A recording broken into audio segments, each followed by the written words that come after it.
Coming up this episode on the Upend podcast. I did not open my door. They told me they were going to break it down. I said, then break it down, but I'm not opening it for you. You will work to get into this house. And so they didn't work to get in, but people become really afraid when they say, if you don't open the door, we're going to break the door down. And once we break it down, we're taking your children immediately.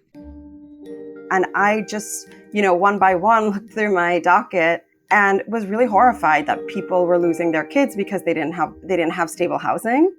They didn't have childcare. They didn't have secure employment. And those don't sound like good reasons to take someone's children.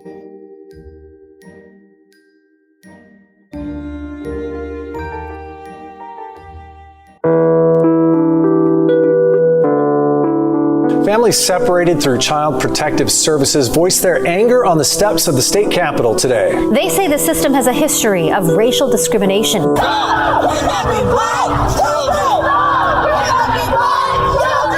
CPS system is just a part of a bigger system. We have to destroy the whole damn thing. 53% of Black children will be investigated by the child welfare system by the time they turn 18. The family policing system forcibly separates over 200,000 children from their families every year. Can a system that began with racist intent ever become a system that makes all children and communities safe? We know the answer is no. Absolutely not. Welcome to the Upend podcast, a podcast that looks toward the abolition of the child welfare system, which we at Upend more accurately call the family policing system. In this podcast, we contemplate the history of family separations in the U.S., the current state of the family policing system, and what a future without family policing can look like. We're your hosts. I'm Josie Pickens. And I'm Jason Oliver. Let's get started.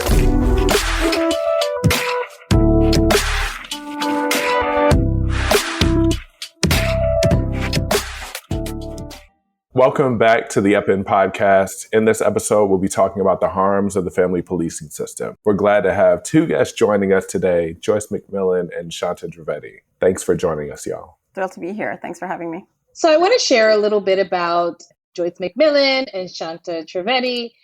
Joyce McMillan is a thought leader, advocate, activist, community organizer, educator, and the founder and executive director of JMACforFamilies, Just Making a Change. Joyce's ultimate goal is to abolish the system of harm that we know as the child welfare system, which Upend movement and Joyce more adequately called the family policing system or the family regulation system. The goal of Joyce's work is to abolish the system of harm while creating concrete community services and resources.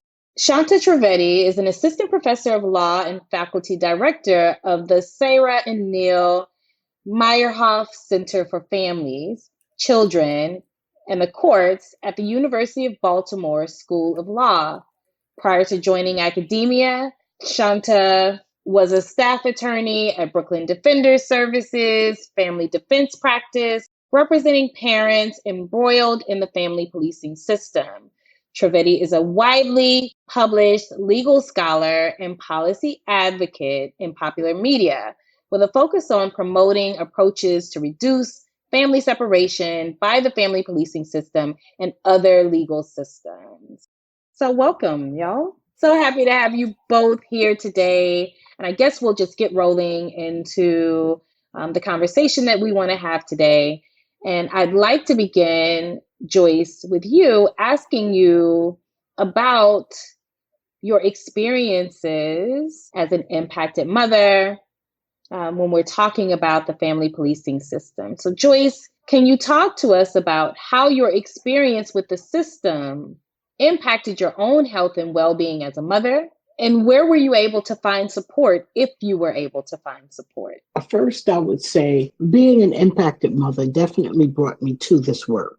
What I find from the family policing system is that they come under the guise of, quote unquote, protecting or ensuring the safety of a child. And this is what the general public buys into.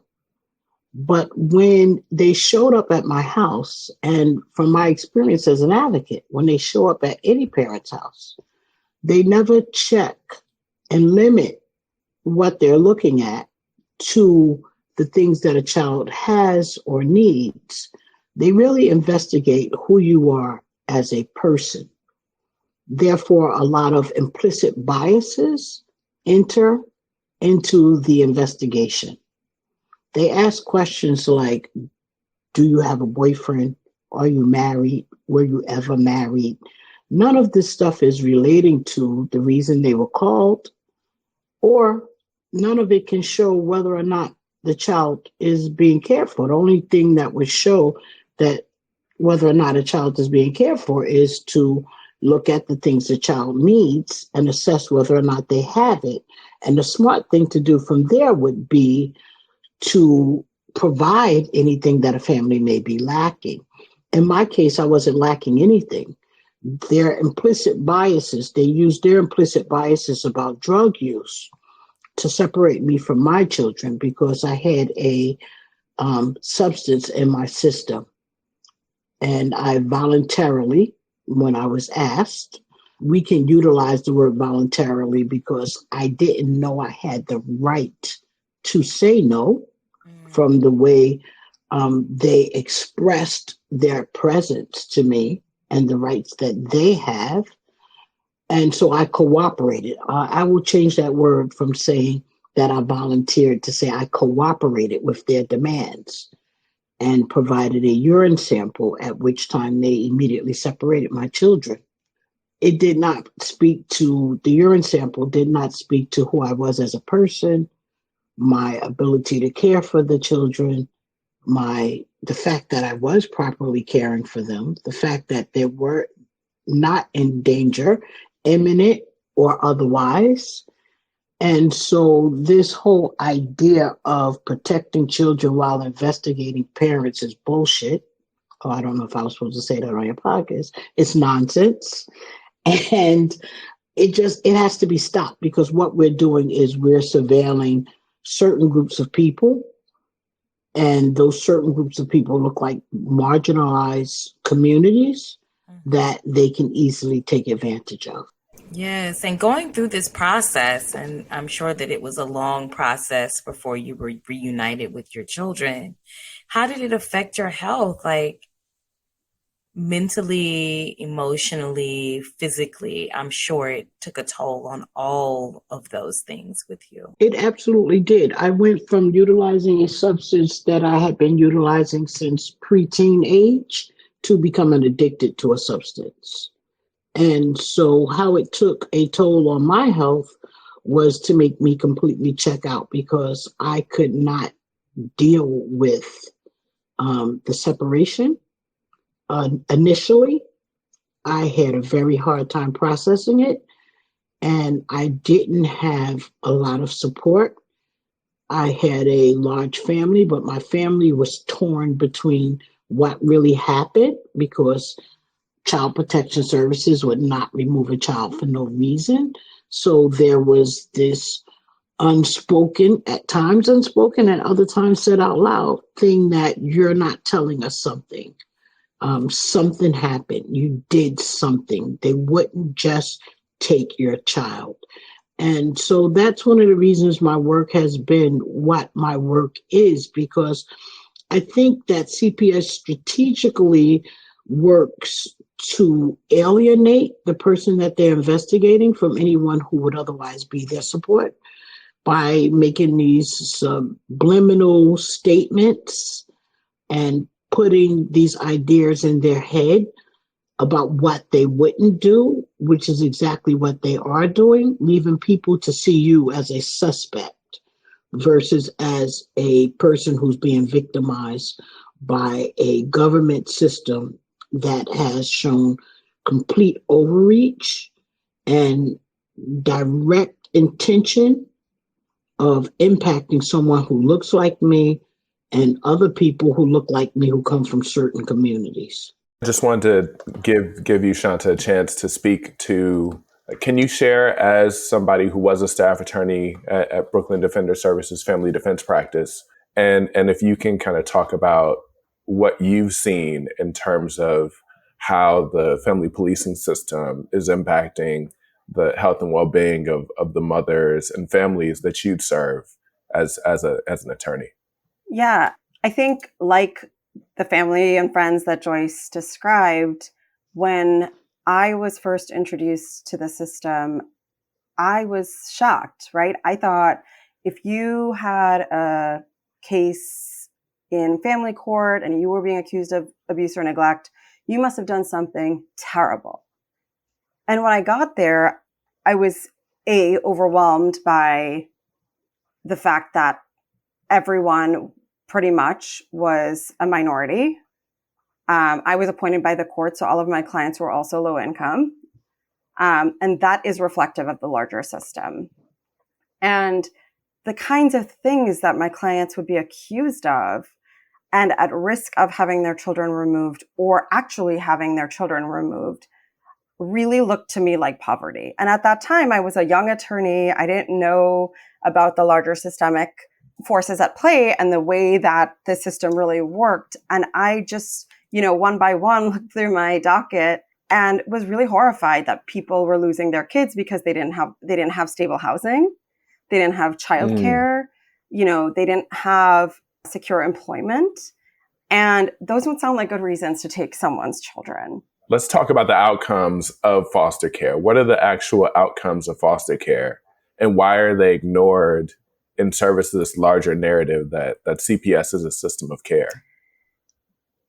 Yeah, I practiced in New York at the same organization that represented Joyce, but after Joyce was a client, Brooklyn Defender Services. And part of the law in New York requires courts to balance the harm of removal, right? What is going to happen to this child if they're taken from their family, if they're moved, if they switch schools, all of those things, right? Balance that against whatever the perceived risk is by leaving the child at home. So I sort of thought that everyone did that everywhere across the country. And when I left New York, I found out that wasn't true. And I was really flabbergasted.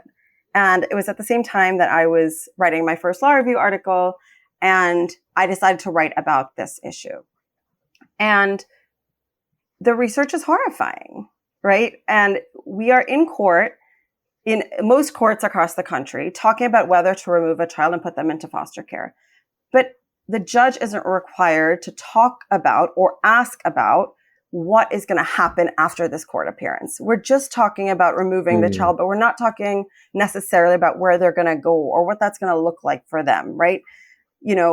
And we're definitely not talking about the statistics.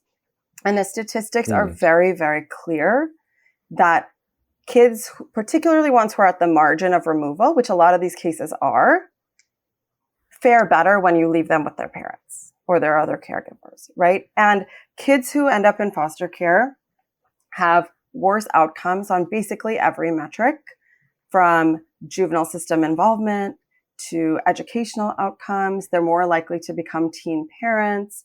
They're also more likely to become parents who then have their children removed and continue this generational cycle, right? And they're more likely to be impoverished. They're less likely to have stable employment. They're more likely to become unhoused as adults. So it's not like we're taking these kids and they are just thriving, you know, and we don't talk about that. I am happy to report that since I wrote my article in 2019, more states have added this consideration of the harm of removal. So I think the list now is New York and DC had it at the time that I wrote the article. But since then, there's Montana, Iowa, Washington State, and California is considering it right now, right? Forcing judges to really think about what the other side of this equation looks like. And I also just wanted to talk about, the fact that, besides the foster care part of this, most kids love their families. So it's not just about where they go, it's about what they've left. And for most kids, they feel intense grief and they mourn their parents like they've died, and they have a lot of confusion about their roles in these new foster families and what they're supposed to do. They have confusion about, should I be loyal to my original family, right? My real family, or should I be trying to fit in with this new temporary family, right? And overall, it's a very horrible experience for most kids. I don't think that that's a secret anymore. Right. And I just want to say one more thing. I'm glad that we started with asking Joyce about her experience, because Joyce particularly has really made us pay attention to the harms to parents in a way that we haven't before. Joyce and other advocates like her. And that caused me to think about why don't we ever talk about what happens to these parents? And I started researching. I was doing a short piece on the harm of removal to parents, and there is very, very little research out there. But the research that does exist is extremely devastating. And it really sort of confirms what Joyce said, that it's a very isolating experience because of this sort of stigma around a family policing case and this assumption that you are a bad parent. If you lost your kids to the system, you did something wrong. And that creates all sorts of shame and stigma and can lead to, if you've had a history of struggles with your mental health, it becomes worse. Of course, right? You've lost your child. People talk about the deep, deep depression that they're in. They talk about if you've struggled with substance use disorder, right? It tends to become exacerbated when you've lost your children. There are stories that I found in research where one mother said that she was so sad being in her house without her children that she made herself homeless because she could not bear to be in her own home without her children. And it makes you think about why we don't focus on this research or do more of it, right? And I have some thoughts about that. Why do y'all think we're ignoring all of what you just talked about? Like collectively, why are we ignoring this and still having to challenge this idea that CPS is a system of care? I think, maybe cynically, that it's because of who the parents in the system are, right? It's the people that are others, right? They're poor, they are Black, they are brown, they are immigrants, they may have substance use disorder, mental health concerns. They have disabilities, and it's not the people who are politically powerful. They're easily ignored. And there is this idea that some parents are just bad. We love to judge parents as a general matter, but man, do we love to judge these parents. And it makes it a lot easier because people can then pat themselves on the back and say, well, we're going to take these kids from these bad parents and put them into the foster system. And all that matters is that we took them away from the bad parents. But as we just talked about, it's not like we're actually doing something good. And to Joyce's point, the idea that we could have an entire system that says that its goal is to protect children from harm and not be talking about the harms of removal in every single conversation in court where we're contemplating removing a child is not a system that cares about protecting children. Yes, that's so important, because one of the things that we try to address in the podcast is that, the quote unquote child welfare system is viewed by the general public, by everyone, as this helping system, and this system that is designed to help children who are experiencing maltreatment, who are being neglected or abused. And as you said, with your own family, there were questions around, well, why would you be involved in this system and why would your children be taken away if you did not do something wrong? It speaks to this idea that this system is a benevolent system. The people who work within this system are also benevolent. And so there are all of these kinds of things that happen with surveillance, things that happen around punishment. We've talked about how parents are expected to take parenting classes when the real need might be a housing issue or a food sustainability issue, right? We talk about these outcomes in foster care that really speak against this system being a helping system. Why do you think the experiences, like your experiences, are ignored in service to this larger narrative that CPS, that ACS, that the child welfare system is a system of care?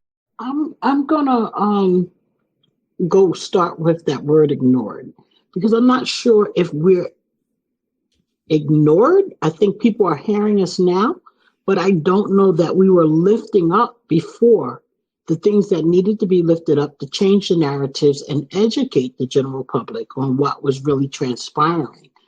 Most people, like myself, were so traumatized that initially I didn't choose to speak out. I just was happy to not be involved with this system once they supposedly stepped away. When they closed, quote unquote, closed my case after my children were returned 2.5 years after initially being taken, I thought that was the end and that I would never have to deal with them again. And it was a bad experience. They continued to come back into my life, which through the work that I do today, I realize that systems that we become involved in after having experiences with the child protection system, as they like to call themselves, it's made aware to other systems that we've had this previous involvement. So the heightened sense of needing to report, they scrutinize people like myself who've had previous interactions even more highly than they do others, which caused repeated calls to CPS about me. Not only that, they weaponize the system, and it's very easy to weaponize it against someone who has already been found guilty in their world of not being a good person and not being a good parent and not doing the best that you can do. And so for me, it was the school system that made repeated calls, because my children went to an all-white school. So anything they did was, quote unquote, problematic. And they were asking me to do things like put my child in a special needs class. They were asking me to do mental evaluations. And when I would push back on these things, their answer each and every time was to call CPS. The first thing that struck me when I started representing parents was that so many of my cases dealt with poverty, right? People not having the things they needed and then being accused of neglecting their children. And the thing is that the intervention would be to remove those children and put them into the foster system, like we talked about. But then the intervention with the parents was to give them, a list of things to do, right? You have to get a job, easy enough, sure. You need to get stable housing. You need to be drug tested, even though there's no allegations of drug use. You need to visit with your children twice a week, and probably you need therapy too, because something's got to be wrong with you, right? And it just creates this list of hoops. Instead of saying, hey, your child was left unattended while you ran out to buy milk, seems like you might need childcare. Or, you're staying in a place that has no heat and it's pretty cold outside. That is not a great situation for your children or for you. Let's help you to find somewhere that has heat. Let's help you to find a place that is safe for you and your child, because that's really the only thing that brought you in. And instead, we have parents running around town on public transportation, trying to meet all of these requirements on this made up checklist. And those are the conditions that they need to meet to get their children back. And on top of that, we're spending money paying other people to take care of these children who are strangers, right? When we could be taking that money and paying for housing and paying for childcare and paying for all of the things that really lead to a lot of the separations in the system. I always think that the best example of how counterproductive the system is domestic violence cases, cases of intimate partner violence, where you have someone, usually a woman statistically, calling the police, I need help, or going to the hospital and saying I have injuries, and a mandated reporter calling CPS because they're required by law to say that this child is at risk of harm because they are witnessing or exposed to intimate partner violence. But then they tell the mom, if you don't leave, if you don't do this or that, we're going to accuse you of failing to protect your child from the very violence that you are experiencing. And yeah, it's bad for them to witness violence. So if you don't do this, we're going to remove them from not just from his care, but from your care too. So basically they're saying, because you've had the bad luck to end up in a relationship where there is violence, we're going to punish you by taking your child, and we're going to punish your child who is being removed from the parent that they feel safest with. They're inflicting harm not only on the parent, but also on the child who is being removed from the parent that they feel safest with. And the research is very, very clear that as bad as removal is, removal in a situation with intimate partner violence is even worse for children, because the only way that they can make sense of the violence is if they remain safe with the parent that has always been protective for them. And we don't care. That's just our approach to everything. There's an older article written called When in Doubt, Take Them Out by Lynn Beller. It's just, that is our approach to everything. Thank you, Shanta. That is great. A great addition to what Joyce was saying to help us answer that question about interventions and essentially how we had to come to understand that the system just actually is not a helping system. We hope you're enjoying the UpIn podcast. A quick note, UpIn is funded through the generosity of people like you who believe that ending the harm of the family policing system will help us to create a safer future. If you're enjoying this podcast, we hope that you'll consider donating to our work. Visit upinmovement.org/donate for more information. I'd like for us to move into a conversation, Shanta, about family separations and policies, and going back to the conversation that we were having where you talk about how there are just certain people that we do not value and respect, that we discount the experiences of. And one of the questions that we have, or we'd like to ask, kind of connects to this idea of zero tolerance policies. We heard a lot about family separations in terms of zero tolerance policies at the border, right? But then, we had questions about, well, why is there not a similar understanding of these harms? Why is there not a zero tolerance policy for children separated from their parents, due to family policing? Why is there a difference between what we saw at the border and what we see in New York City, for instance, every day? Yeah. It's such a good question. I was actually in the middle of writing the harm of removal article when that happened. And I was as struck as you were by this disconnect, right? I think a lot of people who work in family policing or the criminal system were sort of confused by this lack of empathy for their clients or for the people that they know who had lost their children to these other systems. Not that the empathy for the parents at the border was undeserved, of course not. But it just seemed so strange that people had such a strong reaction to this at the to what was happening at the border. And I think part of it is who these people were, right? A lot of people framed the immigration crisis as people escaping these terrible conditions in their home countries and trying to protect their children, right, by crossing the border into the United States to give them a better life. Obviously, not everyone saw it that way, but a lot of people saw it that way. So there was something sort of, these are good parents, even though the conditions are hard. Whereas if you're in the criminal system or the family policing system, there's this idea that you've done something wrong. I was speaking to a legislator about this exact comparison. And I said, similarly to parents at the border, parents in family court lose their children every day.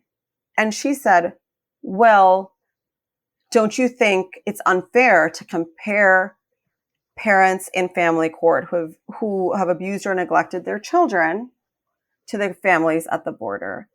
And I said, well, ma'am, I think your question presumes that everyone in family court has abused or neglected their children. And I think that is the heart of the issue, right? We believe that if you're there, you deserve to be there. And I think the other big thing that caused this sort of outrage of family separation at the border was the fact that we could see it and we could hear it. And we do not see it. People do not see children being ripped from their parents in court. Because if you see it, like I have, like Joyce has experienced, you will never forget it. And you will never look at the system the same way. And, there are a lot of people who are fighting for open courts for family policing cases. And the reason that it's closed is because it's supposed to protect the privacy because it involves a juvenile, right? And I think that is a big part of the problem, because until I was in that courtroom, I had the same perception as everybody else, right? These parents must have done something terrible. But then once I got there and I met these parents who were doing everything they could to protect their children and to give them the best life that they possibly could under the most difficult of conditions, that changed my life forever, because I could not understand how we were allowing this to happen every day. Now you're in the system. And now if there are any services that you might need or any assistance that you might need, they're going to tie those services for you into like this surveillance and regulation. Parenting classes. If you have too many objections, anger management classes. There are these impossible expectations that you're supposed to meet. Families never get the resources that they need. And there are all of these interventions that on the outside, for somebody who doesn't understand the way that this system works, seems helpful, right? Like, parenting classes seem like it would be good for a parent who, needs some help, I guess, in like moving into parenthood or becoming better parents. Like, what we don't often realize is that parenting classes might be assigned, as I said, because you are a domestic violence survivor and are trying to get your children into a safe space. I don't know that parenting classes can help with that. Resources help with that, right? So there are these proposed interventions that seem helpful, but they're undermined by the actions of the system. Like, do you want to talk a little bit more about how this system is not a helping system, how all of these interventions and services, quote unquote, are set up to actually make things more difficult for families? Yes, because the services that they give does not fix the concrete need that families may have. And I say may because I didn't have any concrete needs when they came into my life. The system is not a helping system because they simply don't help even when there is a need. These parenting classes and other things are not adjacent to in any way the things that the family has come under surveillance for. The child protection system, as they like to call themselves, is an industrial complex. And it's important to understand that it's an industrial complex and what that means, because industrial complexes eat up people like myself to fund themselves and to make themselves larger and bigger and more powerful. When they provide or force people to take these classes that are not relevant to the needs of the family, again, if they have any needs, the only thing we're doing is funding an industry So they come into my life, say as an example, which is not why they came in my life, because there's not enough food in the home. And then they say, you have to take a parenting class. Well, I could take 10 parenting classes. It's never going to fix the reason why you came into my home. But what it is going to do, it's going to fund the industry of child protection services by bringing more funds in to say, last year we had 10 people who needed parenting classes. This year we have 50. Next year we project to have 100. We know it's thousands and thousands and millions across the 50 states.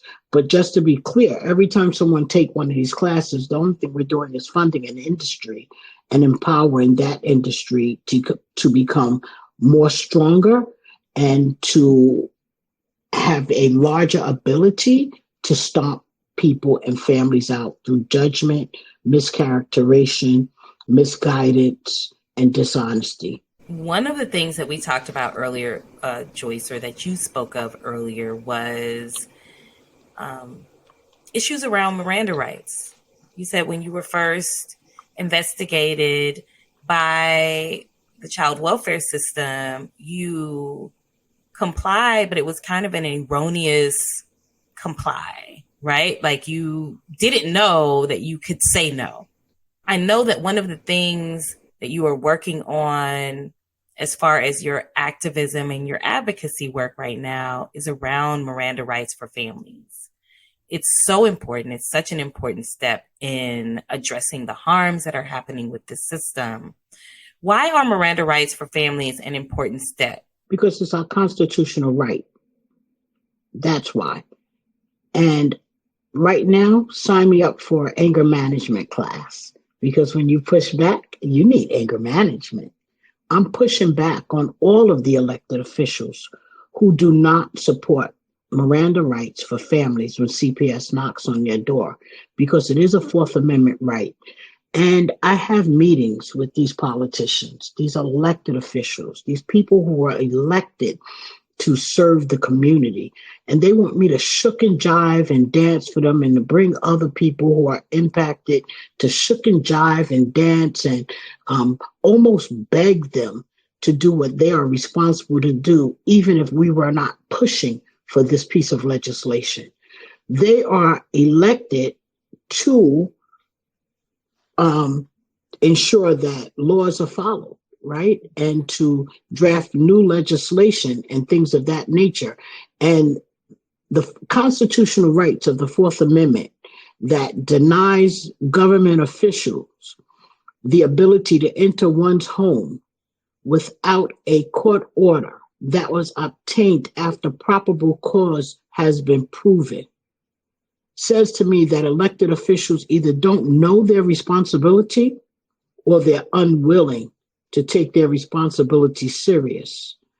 And I think there's so many things that go into that. So I'm not going to go on a tangent, but what I will say is what I've learned through my work is the people who elected officials are supporting, like the unions who push back, like the Administration for Children's Services Union in New York that has pushed back, Anthony Wells union, saying that children are not going to be safe and all of these lies that they're telling. Aside from that, that can be their opinion. But the fact of the matter is the first thing we have to deal with is what is in place. And the Constitution is what's in place. And we should all have to abide by the Constitution, because the framework of any other legislation should fit within the framework of the Constitution. If they have a problem with how the Constitution is written, abide by it and then work to change it and say, I'm changing this because I believe that children won't be safe if we don't change it. I will add a couple of numbers for you quickly. In New York City, ProPublica did an article stating that in New York City alone, the Administration for Children's Services, which is our local CPS, Child Welfare Department, went into 56,000 homes in 1 year. And of that 56,000 homes that they entered, they had a court order less than 200 times. And so this is a stopping and frisking of people in their homes. It's illegal search and seizure. It's an abomination that they will allow this to continue happening happening while asking me to shook and jive and prove to them why we need Miranda rights for families. We need it because it is the Constitution, and anyone who doesn't pass or works to prevent this legislation from being passed is simply saying to me, I'm redlining out certain communities, because in white communities and communities where people are more financially affluent, and they say, no, you cannot enter my home, that no is accepted. And they either go to court and get a court order, they just never visit that family again. Whereas in my community, they are clearly stating, you don't have the right to evoke your Fourth Amendment rights and prevent us from coming into your home. If you do, we will weaponize the armed police force against you and utilize them to help us coerce you to letting us in. So even though the police know that they cannot enter your home without a court order, just like CPS, they come to your home and threaten you. And I experienced that as well. But by this time, I had begun understanding some of the things that was happening in the world of child welfare. And I didn't give a fuck what the police said. I did it again. I did not open my door. They told me they were going to break it down. I said, then break it down, but I'm not opening it for you. You will work to get into this house. And so they didn't work to get in, but people become really afraid when they say, if you don't open the door, we're going to break the door down. And once we break it down, we're taking your children immediately. And so it's unfortunate that I had to have many interactions with them before I learned all that I did learn and that gave me some ability to ward them off. But for most people, they just don't know. And the fear of having your door knocked down, the fear of having your children snatched immediately upon that door coming down is overwhelming. And therefore, they open the door and attempt to reason with an agency that's not reasonable. Yes, thank you, Joyce. Yeah, I want to just pick up on this idea that this system is not about protecting kids, because there are very few things more traumatic than having the police and CPS at your door for a child, and they're banging on the door, break in, and throw your mother on the ground, handcuff her, and drag her out in front of you, right? And we know that that has happened. It happened to Vanessa Peoples in Colorado, right? It's happened to lots of parents. So if we actually cared about kids, we would never bring the police in to handcuff a parent, especially when they can see with their own eyes that the child is right there and fine. This is not an emergency, right? There are a lot of different ways that we can handle that, such as the proper way by going to court, getting an order, right? And having the parent come to court with their attorney. But instead, we do it in the most aggressive, forceful, traumatic way that we can. Every state across the country at this point, I think, parents are entitled to counsel. So when CPS is showing up at the door and interrogating parents, they are trying to get around the fact that once they go to court, they will have counsel. And that is the point of a Miranda warning, right? And for those people who don't know what a Miranda warning is, it's a thing you always see on TV, what you see on Law and Order, right? You have the right to remain silent. You have the right to an attorney. And in the case of a family policing case, it's to understand that, you know, what is happening, that you have a right to refuse them entering your home, right? Because this is a search and seizure, right? These are Fourth Amendment protections. You have a right to say, I will not be drug tested. You have a right to say, I'm not going to answer any questions about my child. You have a right to say, I want to know what the allegations are against me before I answer any questions. And I will only answer questions with respect to the allegations. Don't go looking in my fridge if the allegation is that I hit my child, right? Don't ask me for a drug test, right? And if they had an attorney, they would know all of these things, right? But they, even in cases where they're going to have an attorney in a couple hours, CPS goes to the door, tries to get all this information, writes it down, and that becomes part of the record. So it is highly intentional. A lot of times when we talk about abolition, though, we do focus on what we want to tear down And we don't focus enough on how we can go about building community support, building communities of care. One of the things that I love about your work is that while you are showing up as an advocate for families and fighting for justice for families, you also speak a lot about what it means to create and sustain community support.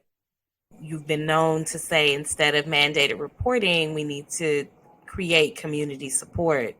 What does that look like? What does it look like to build these kinds of communities of care? What kind of resources will these communities be able to provide when they are well-resourced and sustainable? The sky's the limit. So I started this idea during the pandemic. A person called me from a shelter who I had worked with to get their child out of the foster system. And this person was living in a shelter, and they only give out one set of sheets to people living in the shelter. And one of her neighbors in the shelter had a toddler child that she didn't have pull-ups for. So that child wet the bed at night sometimes. And the parent was unable to wash the sheets, so they were sleeping directly on the mattress. And during one of the shelter staff visits, how they come around and check the units, they saw there was no sheet on the bed and said they were going to report the family to Child Protection Services for neglect.